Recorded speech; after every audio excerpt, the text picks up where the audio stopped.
కూటమి ప్రభుత్వానిది పని తక్కువ, ప్రచారం ఎక్కువ. ఒకవైపున ప్రభుత్వం పెద్దలందరూ టెక్నాలజీని ఉపయోగించి తుఫాన్ను ఎదుర్కొన్నామని గొప్పలు చెప్పుకుంటున్నారు. వాస్తవ పరిస్థితులు చూస్తే ఎంత మేర పంట నష్టం జరిగిందనే వివరాలను అధికారులు అడిగితే ఇంకా అంచనా వేయలేదని చెబుతున్నారు అని మజ్జి శ్రీనివాసరావు అన్నారు.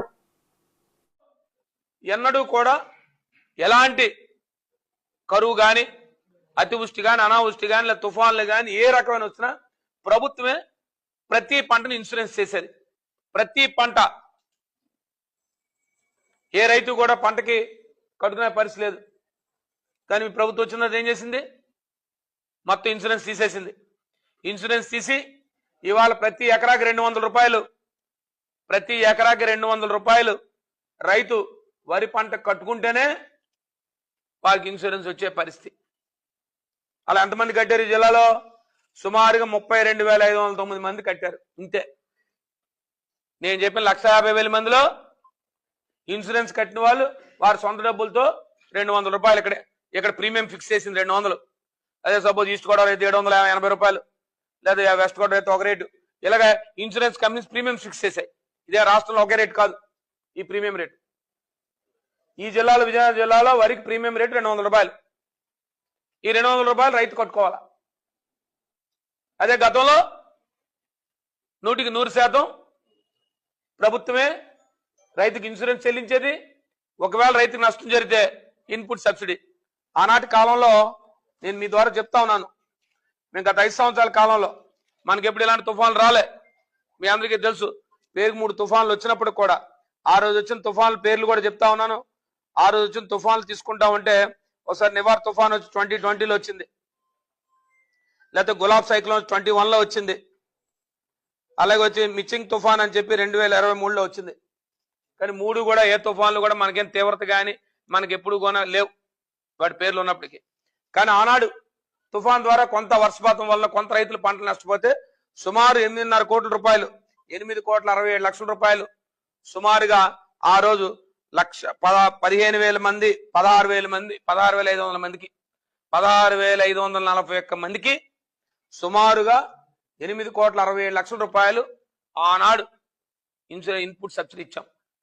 Input subsidy, it is not a premium insurance కాదు. వీరెవ్వరు కూడా ఇన్సూరెన్స్ కవరేజ్ రాలే. ఆనాడు ప్రభుత్వం ఇన్సూరెన్స్ కట్టినప్పటికీ వీరెవరు ఇన్సూరెన్స్ రాలే, ఇన్సూరెన్స్ పరిమితి లోపల రాలే. అయినప్పుడు కూడా ప్రభుత్వం ఆదుకొని వెళ్ళి ఈ రైతులందరినీ కూడా. ఎందుకంటే వర్షాభావం పడడం వల్ల, అధిక వర్షపాతం వల్ల దిగుబడి తగ్గొచ్చు, లేదా కొంతమేర వాళ్ళకైనా పంట ఇబ్బంది జరగవచ్చు పర్సంటేజ్. కానీ ఆనాడు ఉదారంగా రైతులను ఆదుకోవాలి మనం గొప్ప మనసుతో పనిచేసిన ప్రభుత్వం కాబట్టే మీకు ఇంత డీటెయిల్గా చెప్తా ఉన్నాను. ఇవాళ ఈ ప్రభుత్వం ఇన్సూరెన్స్ లేదు.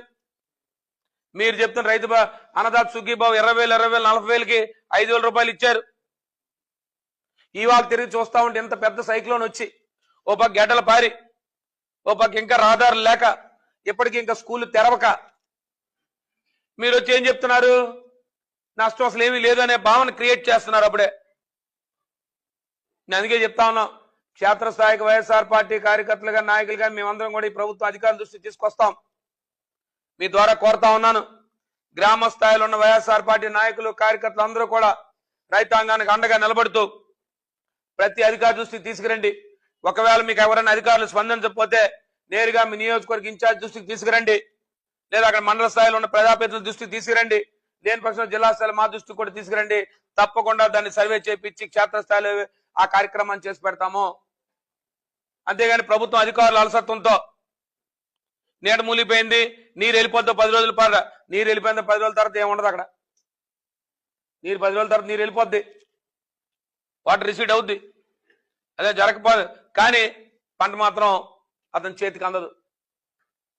పూర్తిగా నష్టపోయారు రైతులు, రైతాంగం పూర్తిగా నష్టపోయారు. కాబట్టే రైతులను ఆదుకోవాలి. ఇవాళ ప్రజాప్రతినిధుల మాటలు చూస్తా ఉంటే ఏదో గొప్ప మాటలు చెప్తా ఉన్నారు, మేమేదో జరిగిందని. సరే, రాజకీయాల్లో మీకున్న అవకాశాలతో మీరు మాట్లాడండి, మాకే అభ్యంతరం కాదు. కానీ క్షేత్రస్థాయిలో జరిగిన నష్టాన్ని, క్షేత్రస్థాయిలో రైతు పడుతున్న ఇబ్బందిని, రైతులు పడుతున్న బాధని ఈరోజు ఎందుకంటే రేపు ఈ వరి ఉంది, రేపు ఏం జరగబోద్ది ఇంకా తెలియదు. ఇంకా దీన్ని కలర్ షేడ్ ఎంత వస్తుందో, రేపు ప్రభుత్వం ఎంతవరకు ఉంటుందో, ఇంకా దానికి కాలం ఉంది, ఇంకా దాన్ని చూద్దాం దాని గురించి. కానీ ఇప్పుడు ప్రభుత్వానికి ముందు తెలియజేయండి, నివేదిక ఇవ్వండి. ఈ జిల్లాలో రైతాంగం జరిగిన ముఖ్యంగా వరి కానీ, మొక్కజొన్న కానీ, లేదు ప్రత్తి కానీ, కాటన్ కానీ, లేదు హార్టికల్చర్లో చూసుకుంటే అరటి కానీ, లేదు బొప్పాయి కానీ, లేదు వెజిటబుల్స్ కానీ, ముఖ్యంగా టొబాకో కొన్ని ప్రాంతాల్లో అటు పాచిపెంట సాలూరు ప్రాంతాల్లో టొబాకో కూడా, పొగాకు రైతులు కూడా, అందమంది కూడా ఏ రైతు కూడా నేను బాగుంది, లేకపోతే ఈ ప్రాంతం బాగుంది, ఈ ప్రాంతం వర్షాలు గాలులు వీచిపోవడం వల్ల రైతాంగంకు సేఫ్ భగవంతుడి దృష్ట్యా. కానీ అధిక వర్షపాతం పడడం వలన, సుదీర్ఘకాలంగా ఒక 5 రోజులు వర్షపాతం నమోదు ఎక్కువ అవడం వల్ల ఇప్పటికీ అన్ని రిజర్వాయర్స్ నుంచి మీరు చూస్తా ఉన్నారు. ఓ పక్క ఆంధ్ర రిజర్వాయర్ చూడండి, ఓ పక్క లేదు, ఓ పక్క తాటిపూడి చూడండి, లేదా ఒక నాగవాళ్ళు చూడండి, మడ్డు వలస చూడండి. ఇప్పుడు ఈ డిశ్చార్జ్ కంటిన్యూ పెరుగుతూనే ఉన్నాయి. కాబట్టి మేము ఒకటే చెప్తా ఉన్నాం, గత ప్రభుత్వంలో ఇంకా ఇప్పటికి కూడా ఈ క్రాప్ పూర్తి కాలేదు. గతంలో ఈ సమయానికి ఈ క్రాప్ పూర్తి అయిపోయేది. ఈ క్రాప్ పూర్తి అయిపోతే అసలు ఏ జిల్లా, ఏ మండలంలో, ఏ గ్రామంలో ఎంత పంట వేశారు రైతాంగం అన్నదో సమాచారం ఉంటుంది.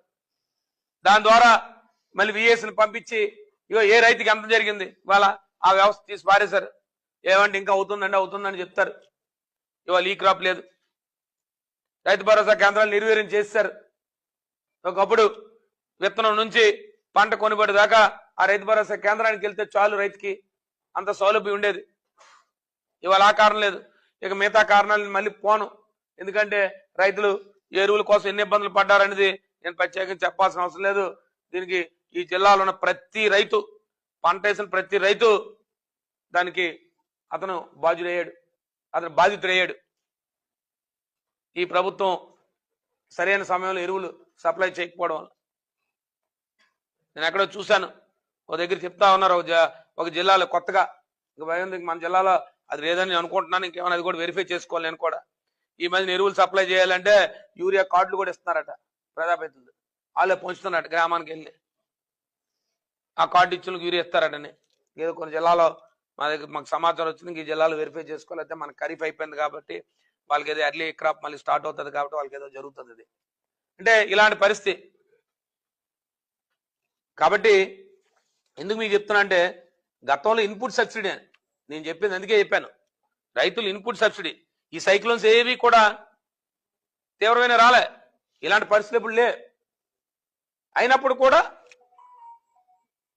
రైతులు మనం ఉదారంగా ఆదుకున్నాం. ఆ రోజు రైతులకి నష్టపోయారు, రైతులకి ఈ రకంగా వాళ్ళకి కాంపన్సేషన్ రీఫిల్ చేయాలా, బ్యాలెన్స్ చేయాలా, వాళ్ళ ఇన్కమ్ని అనేది ప్రభుత్వం మంచి ఆలోచన చేసి ఆ రోజు సుమారుగా ఈ జిల్లాలో చేశారు.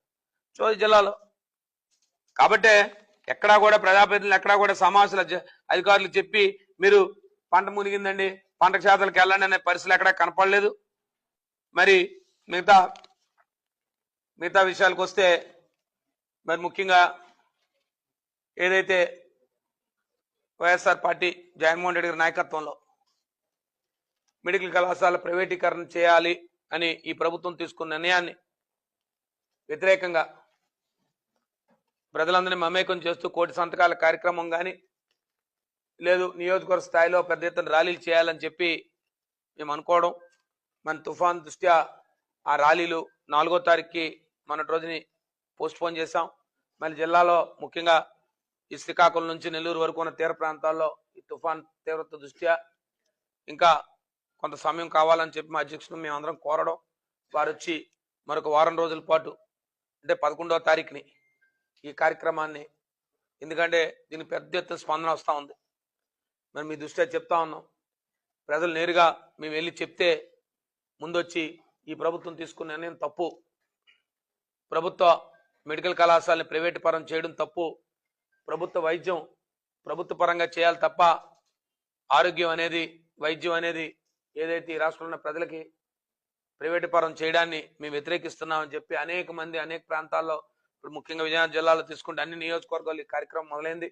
మరో పక్కన 1 కోటి సంతకాల కార్యక్రమం ప్రతి గ్రామ స్థాయిలో, పట్టణ స్థాయిలో వెళ్తా ఉంటే ప్రతి ఒక్కరు కూడా, ముఖ్యంగా విద్యార్థులు కానీ, తల్లిదండ్రులు